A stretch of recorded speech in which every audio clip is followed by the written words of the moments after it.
Hello, viewers. Welcome to another episode of the Uniben Alumni Series, and I'm your host, Kevin Omokao.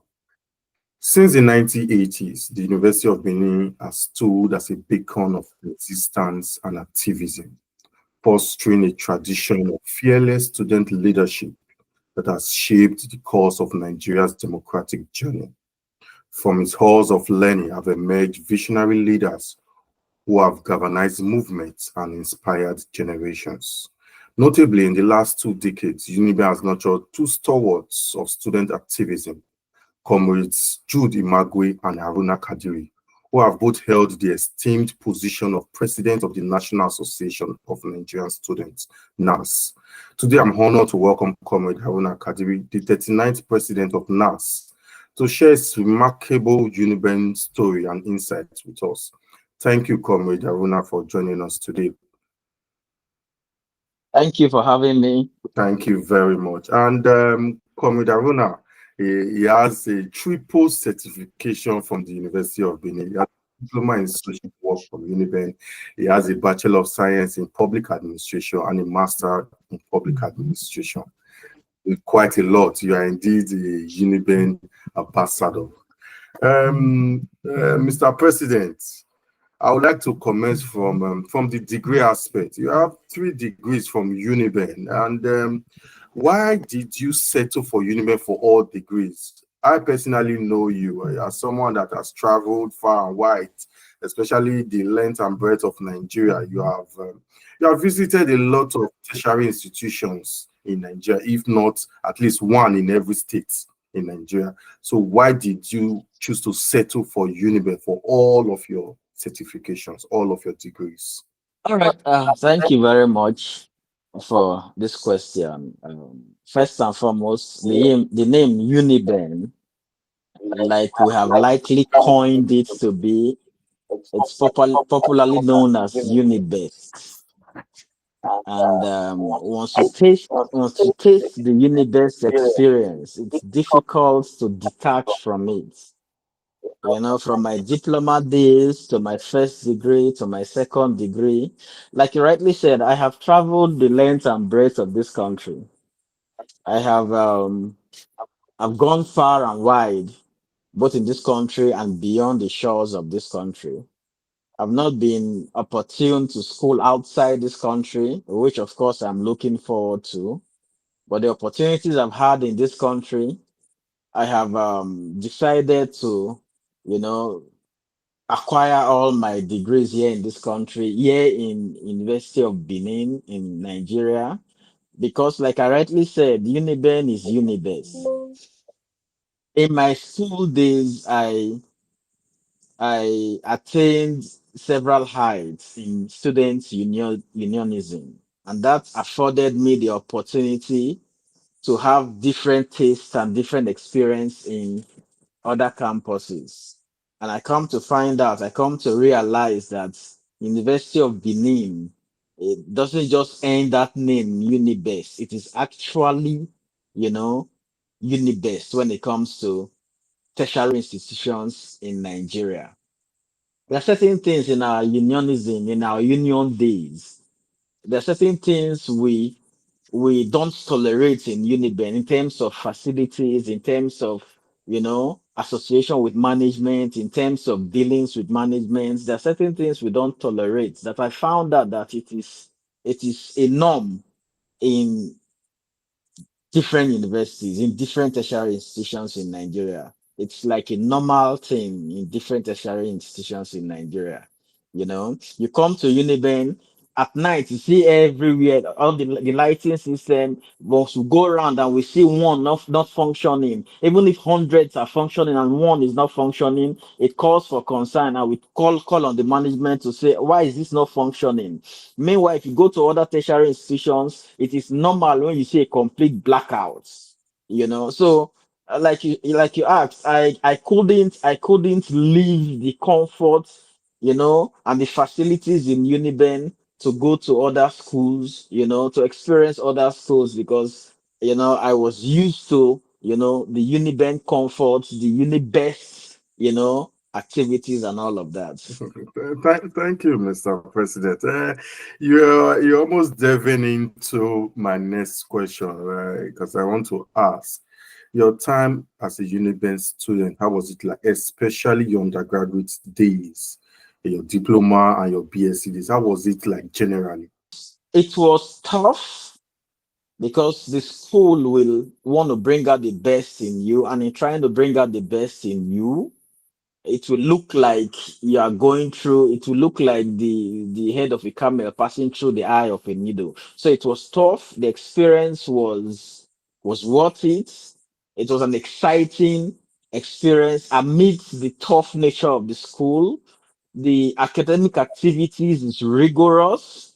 You know, when we were in diploma those days, lecturers will come and tell you, if you don't make credits, there's no way you can go into, the normal BSA program in Uniben. So from day one when school resumes, if you are staying off campus and you think school just resumed and you are relaxing, if you go into campus and you go into the hostels, you go into the common room, from the first week of resumption, you'll find out that the common room is filled up with students already reading their books.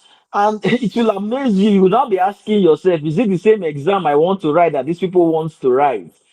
So and from then I always advise students that come into Uniben. I say, look, from your first, second, third year, I advise you go through the hostels, because if you stay off campus, you won't feel the Uniben won't pass through you as much as you would want to pass through Uniben. There are different hostels with their different with what they are known for. Like some of us that stayed in Hall 3, amidst the rigorous reading, there are the sets that are called the arrows. They when they start the activities, it refreshes you and you would want to read more. So from diploma days to your first degree to second degree, you already know that this is an institution that doesn't tolerate, lacking behind. You must have to put your feet on the ground from day one. You must have to hit the ground running. There are no rooms for plays. There are no rooms for extracurricular activities. Of course, we did all of that amidst our learning. So Unibank, you have to put in your best to get a good result in Uniben. I can boldly tell you, if you come out with a 2-2 in Uniben, it can be equivalent to someone that comes out with a 2-1 in other institutions. That is what Uniben brings out in you, the Yeah. best. Yeah. Mr. President, like I always ask my guests on the show, you're an ambassador of Uniben. I will call you that. Having spent so much time acquiring degrees from the institution, what did the institution teach you? What did you take from the institution that you look back to them and said, "Oh, Uniben taught me this. I learned this from Uniben." All right. I think the best thing the institution taught me is the never give up attitude, the die hard attitude.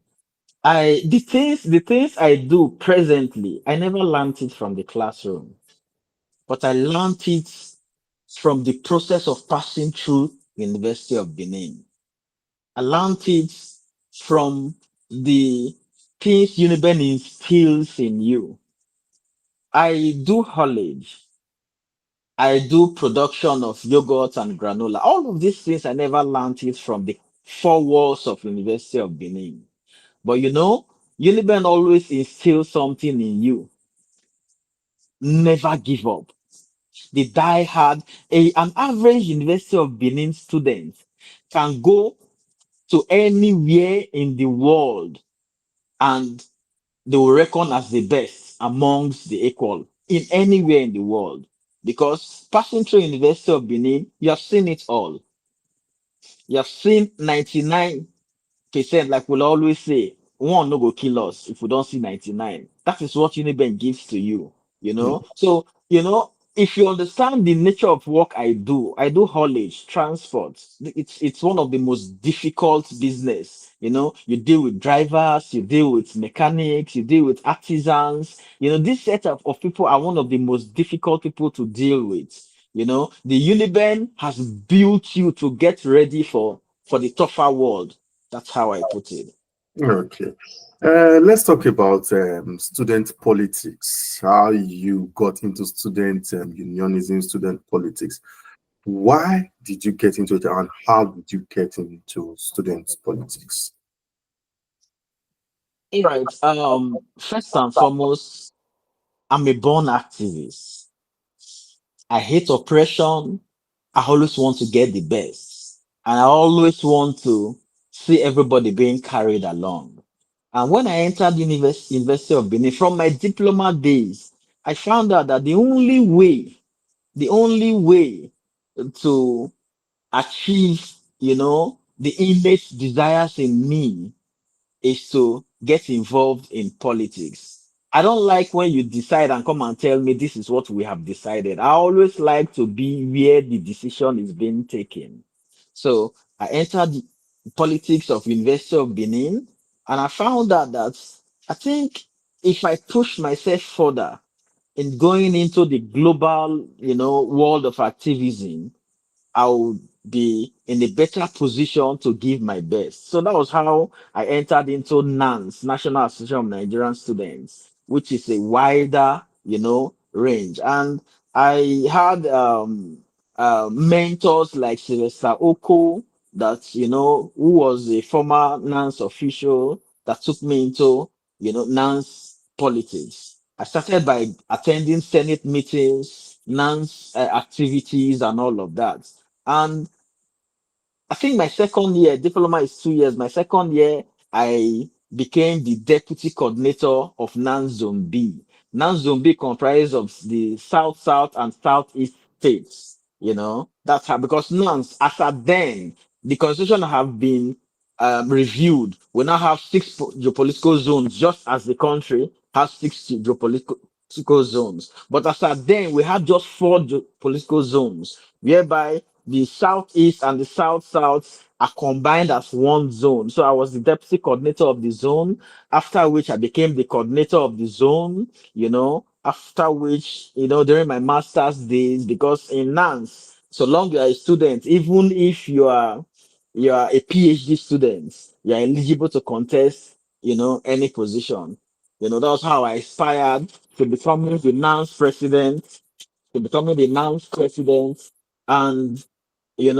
that gave me the opportunity to witness what I haven't witnessed in other institutions. That gave me the opportunity to see better, the things you didn't value in Uniben. When you have the opportunity to travel to other institutions, to meet with the management, because as NANS president, you have an opportunity to meet with the management, to meet with governments, to meet with, anybody, to agitate for the welfare and better living condition of your students under you, both in Nigeria and in diaspora. I even traveled out of the country, on some of my agitations. And getting there, you will also find out that University of Benin stands out. Even in most of the institutions outside the shores of Nigeria, you'll find that University of Benin stands out. So these are the things that made me, go into politics. And like I said, I always aspire for the best. And that was why I aspired, to be the number one student of Nigeria 2017, 2018. And by the grace of God and with the help of, the students and the stakeholders, I became the NANS president, which exposed me more, to activism, to politics in school, both here in Nigeria and outside the shores of Nigeria. Mr. President, you mentioned that during your second year as a diploma student, you became the deputy coordinator of Nans Zone B. Then I presume that during your BSc days, you became the coordinator of the zone. And then, as we know, Nans Zone B was South, South, and Southeastern states, 11 states in the two geopolitical zone. How were you able to manage your academics and moving around for student struggles. How were you able to balance this? All right, first and foremost, I will advise anybody that wants to go into student unionism. If you are not an intelligent student, don't delve into it. I always tell people if you're an average student or a below average student, don't delve into student politics. Else, it will make you lose focus.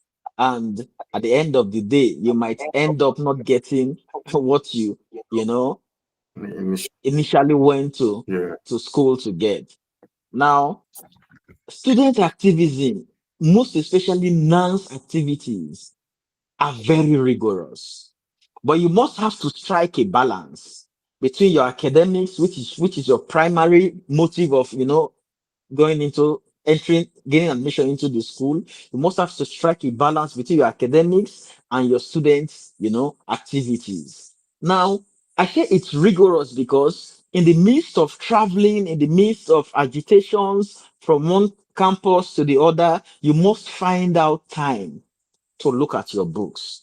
You must also find out time to travel down back to your school to attend classes because most of the lecturers in University of Benin, they take attendance. And if you don't meet the 75% mark attendance, you are not eligible to even write the examination. So having this at the back of your mind, then you must have to be on your toes. With it's unlike now that unfortunately a lot of places are not too safe. Unlike then, we travel 3, 5 states in one day. We have the drivers taking you around. We have more than 1, 2, 3 drivers, so that when one wants to fall asleep, the other one takes over the wheels and all of that. We travel 2, 3, 5 states in a day. And at the end of the day, sometimes you come back to your campus 2 a.m., 3 a.m., and by 7 a.m., you are in your classroom. We gather materials, we make sure we meet the 75% mark attendance, and most importantly, amidst all of these activities, you must look at your book. Now, if you're an intelligent student, by the grace of God, which some of us fall into, you won't have much problem because the time others will take to grasp certain things, the lecturer, it's teaching, will take lesser time for some of us to grasp it. Like some of us, I'll tell you, if some of us don't see timetable, exam timetable, we don't open our books. But even at that, by the grace of God, when we see exam timetable and we open the book, whatever we look at, it sinks, and eventually I came out 2-2.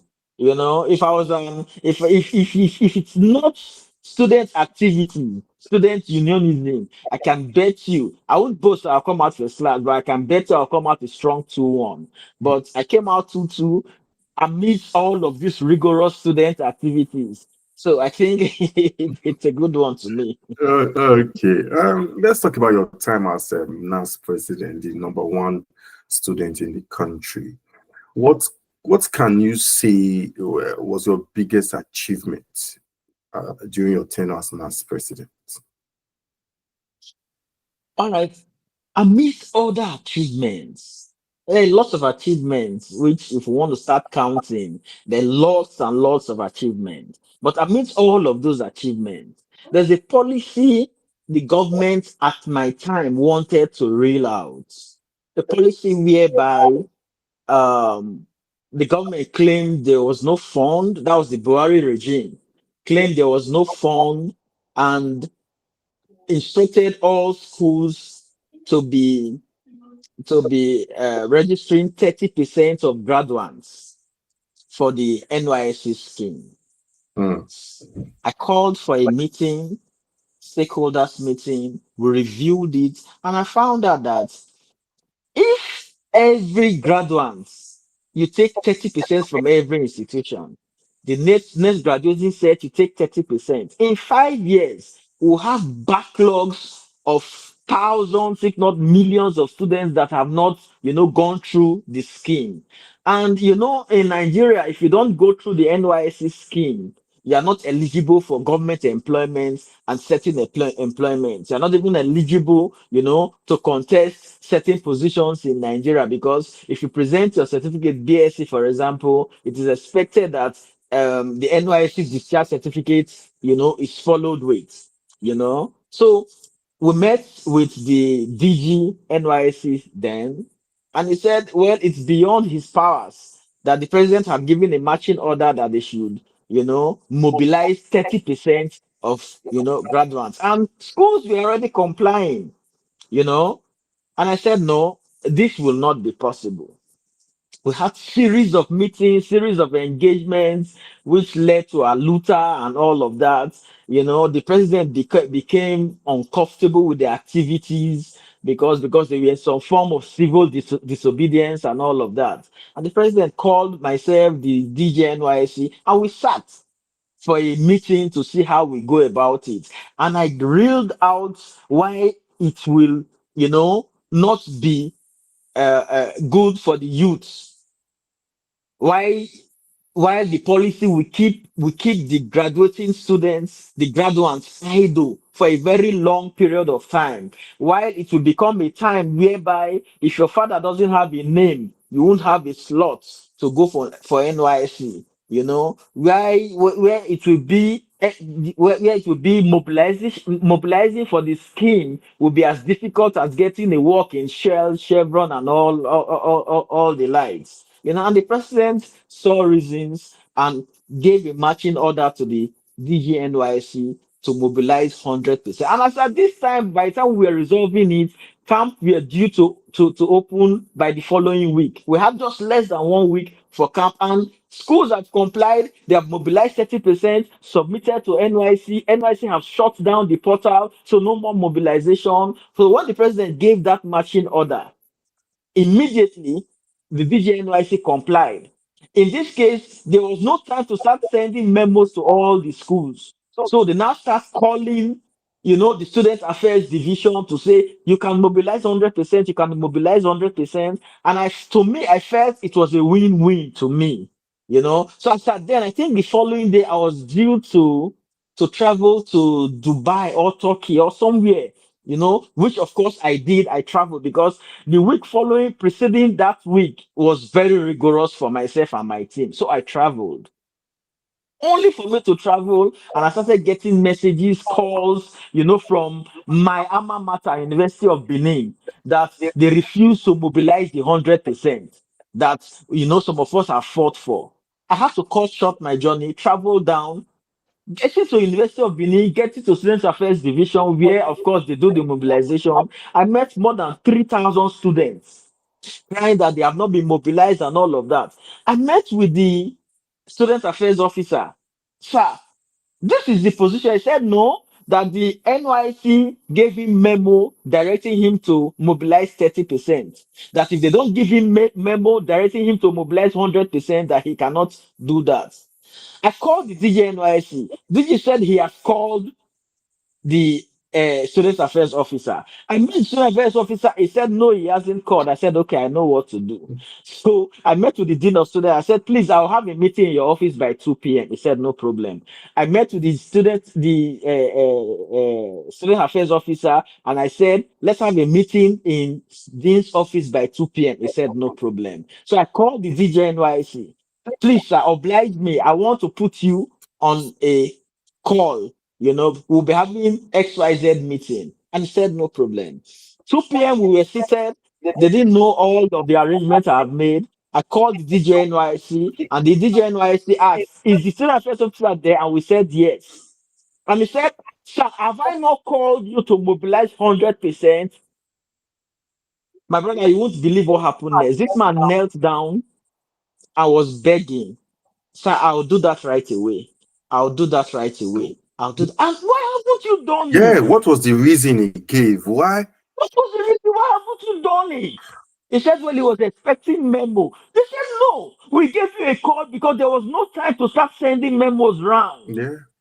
My brother, after this time, the meeting delayed till about 5 p.m., 6 p.m. After then, staff had gone home. Yeah. By the time we finished the meeting, this man had no choice, had to call his IT staff, had to call everybody, because in this case, You won't say, okay, let me continue from 30% and mobilize the remaining 70%. You have to start all over again Oh, because the mobilization goes with both hard copy and soft copy. Now, you must have to do it 100% from scratch. mm, So he called the team back and they slept in campus for 3 days to be able to achieve this. Now, as at this time, like I said, the portal have been closed. Even those that other institutions that mobilize 100%, they have opened it for them and they have mobilized. So they have eventually closed down the portal. So the VG sent me a link and said by the time they are done, by 12 midnight on a set day, he will open the portal for 5 minutes okay. between 12 and 5 past 12 because he doesn't want any other person to Oh, put in anything into the portal. yeah. That between that time they must upload it. If they don't upload it, then it's done. My brother, the school was up on their nails, on their toes, and as at that time, by the grace of God, it was uploaded, and that was how from then till date government still mobilizes 100% for NYSC. So Oh, I think that's the greatest achievement upon all my activities as Nans yeah. president. I think that's the greatest achievement That, I'll call. that's quite significant. And the unfortunate thing is that some people, or even most people, did not even know of this. Because No, I'm no, a just lot of thinking people of the doesn't. effect it would have had on a lot of graduates after years. Yeah, It will look as if there's a pause in your life that you need to yeah, accomplish yeah. this, and this will take some time. Thank you so much for that, Mr. President. And so Okay. on the flip side of that question, what can you say was the most difficult moment for you as NAS president? The most difficult moment, period, not just moment, the Uh, most difficult, period. The most difficult thing as a NAMS president is financing.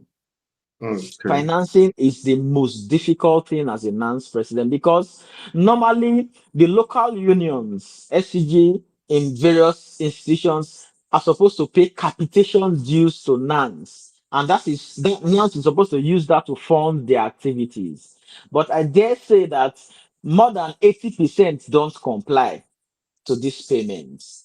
So financing is difficult, but where I found it easier was because before I became NANS president, I've already started my company. I was already making money.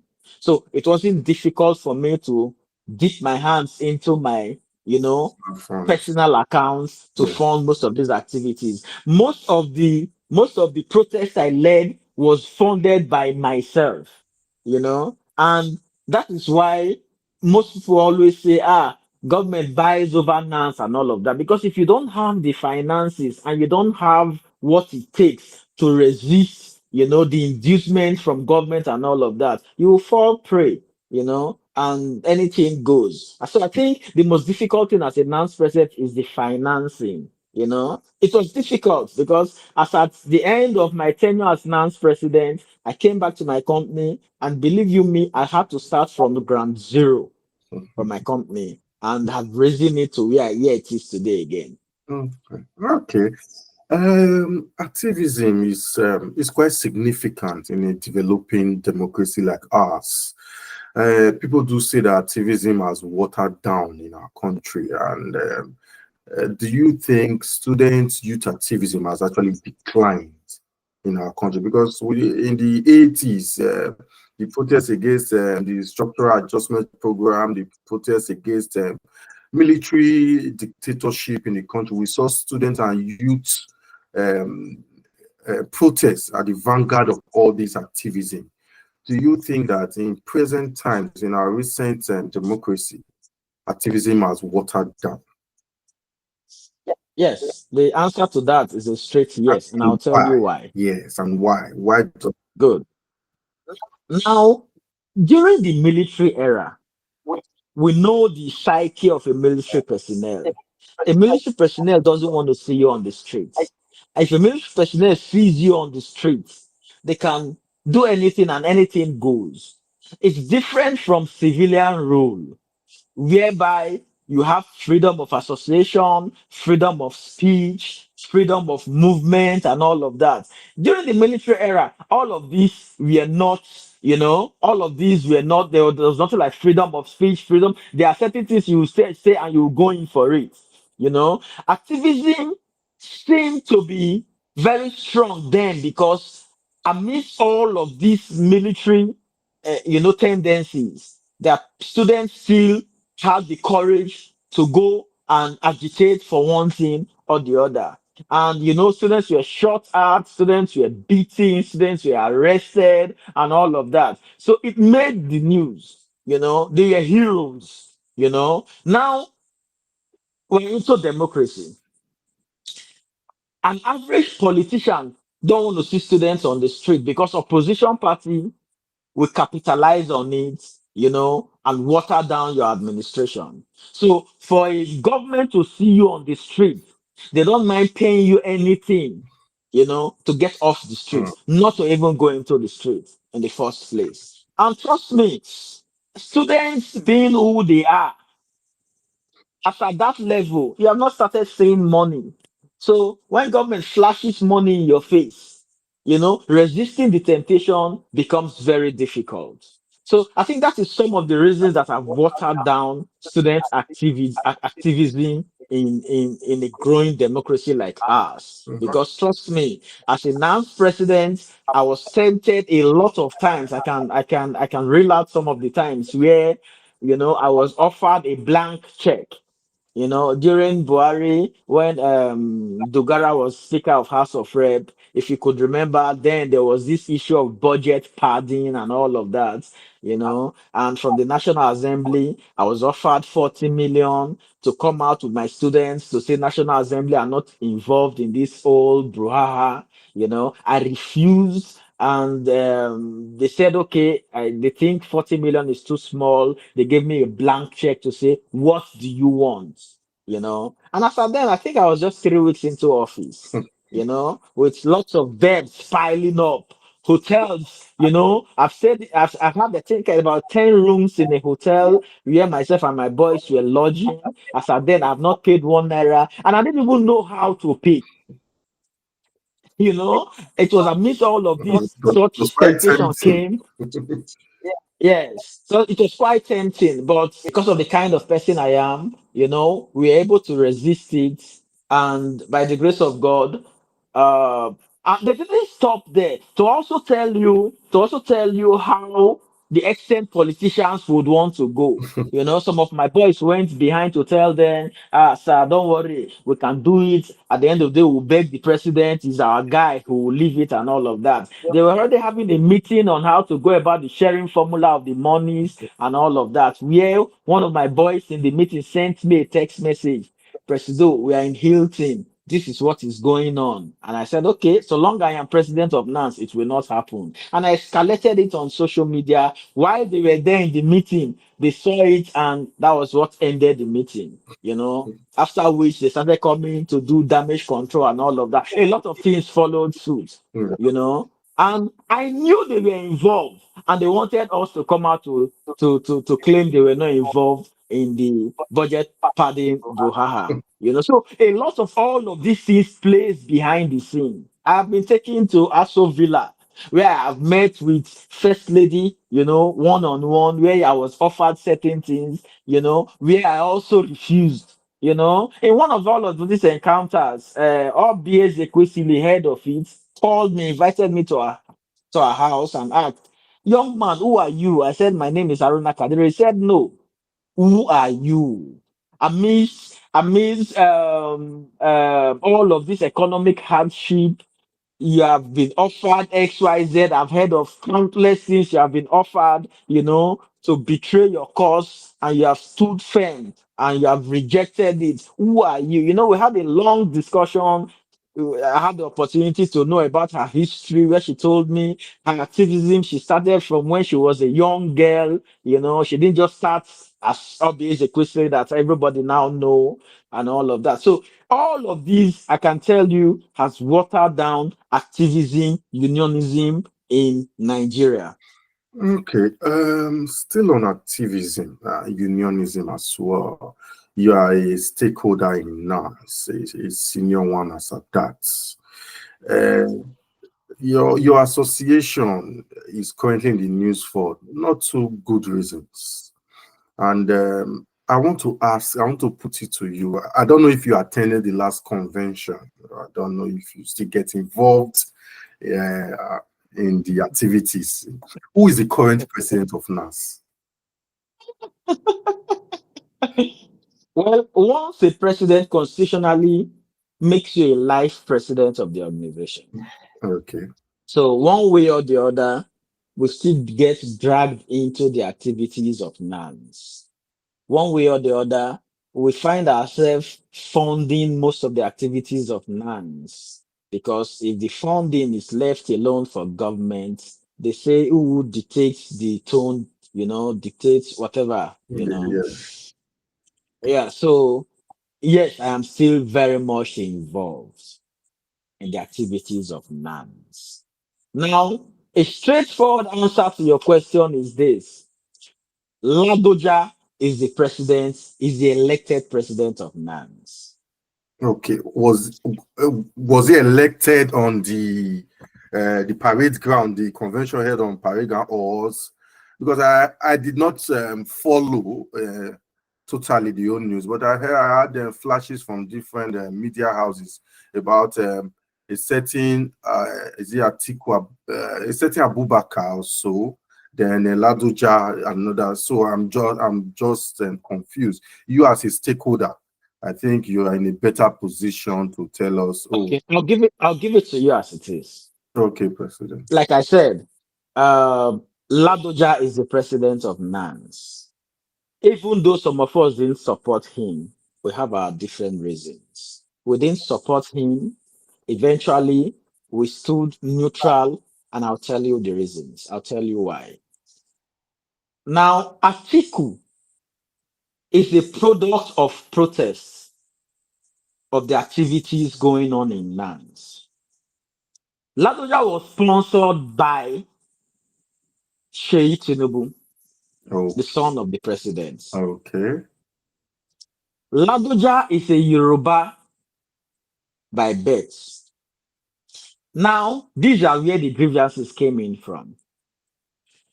The presidency of Nans is now in Zone C. Yes, the North Central, I guess. Zone C is of the North Central extraction. Okay. Now, the grievance came in where Sheikh Tinubu and certain persons in Nans who are from the southwest extraction of the country got a Ladoja who now went to Unijos to pick up a form,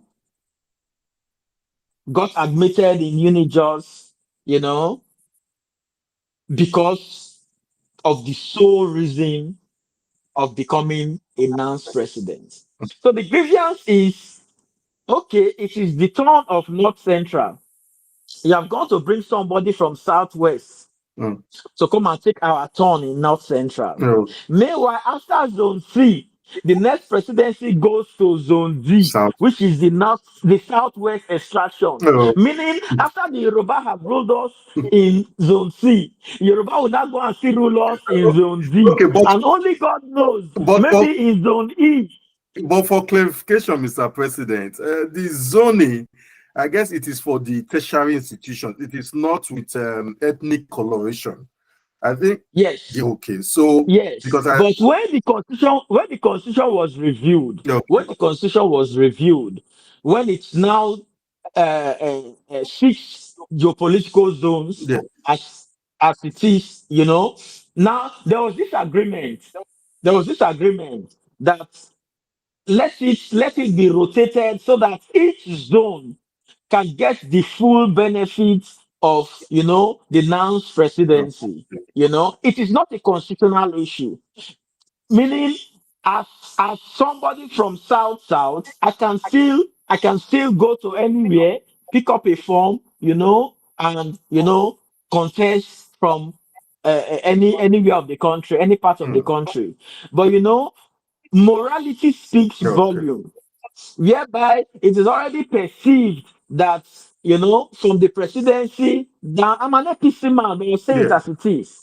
Whereby it's already perceived that they are trying to Yorubalize the nation, And in Nans, there's a popular saying, "Us know us." You can't do whatever you are doing up there. Don't bring Mm. it here. So you expect there will be some level of resistance when you see that they are bringing it here down to, the structure of Nans. Ladoja going to Unijust to pick up a form to contest for this position of Nans presidency is not. There's nothing wrong with it. Legally, he is Yeah. right, but morally, it was seen by some factions of Nans who doesn't support these idealistic tendencies of the Yorubas that we don't bring somebody to come and rule over us. So that was what happened. But like I said, Ladoja is the president of Nans. It was via protest and all of that that bettered Atiku, to run faction in Nans. Thank you for that clarification. You have, despite your affiliation with APC and all that, but you have made it clear. You have made your stand clear. Lastly, Mr. President, we are talking. We talked about the influence of external forces in Nans. How can this be taken off? How can we? How can we remove or mitigate? Maybe totally remove the external influence from the leadership of the association. All right. The leadership of the association has a very big role to play when it comes to this. In my time as Nans president, there was this popular saying that I have killed the business of Nans because there's an aspect called the business of Nans whereby their stakeholders, you know, because of the economic hardship of the country, no job, there are stakeholders that believes that they can be funded via the activities of Nans. And, a hungry man, whatever is being offered, anything goes. Now, to answer your question, first and foremost, the local unions have to wake up to their responsibility to fund the activities of Nans. The local union have to wake up with their responsibilities to fund the activities of Nans. If Nans is properly funded by the coalition that makes up Nans, this problem will be solved 70%. To be solved 70% if NAF is well funded. Now, the remaining percent now has to deal with the greed tendencies of the leadership of NANS. You understand? Because all of these questions you just asked, it boils down to funding. If I fund your activity, I have 90% stake in dictating the activities that I'm funding. You understand? But when students fund their activities and they have enough fund to get about the activities, it's difficult for external influence to come and influence the activities of NANS. Because the external influence we are talking about is just the money bags, the largesse. There's no politician, there's no external influence that comes and have a meeting with NANS and just tell them, do it like this, and goes. Nobody will listen to you. Any external influence you see in NANS has to do with financial inducement. So if NANS is properly funded by the local unions, if NANS is properly funded by the local unions, trust me, and by the local unions we mean the universities, the polytechnics, the colleges of education, the health colleges, every tertiary institution fall under NANS. And in all of this, we have almost 300 tertiary institutions.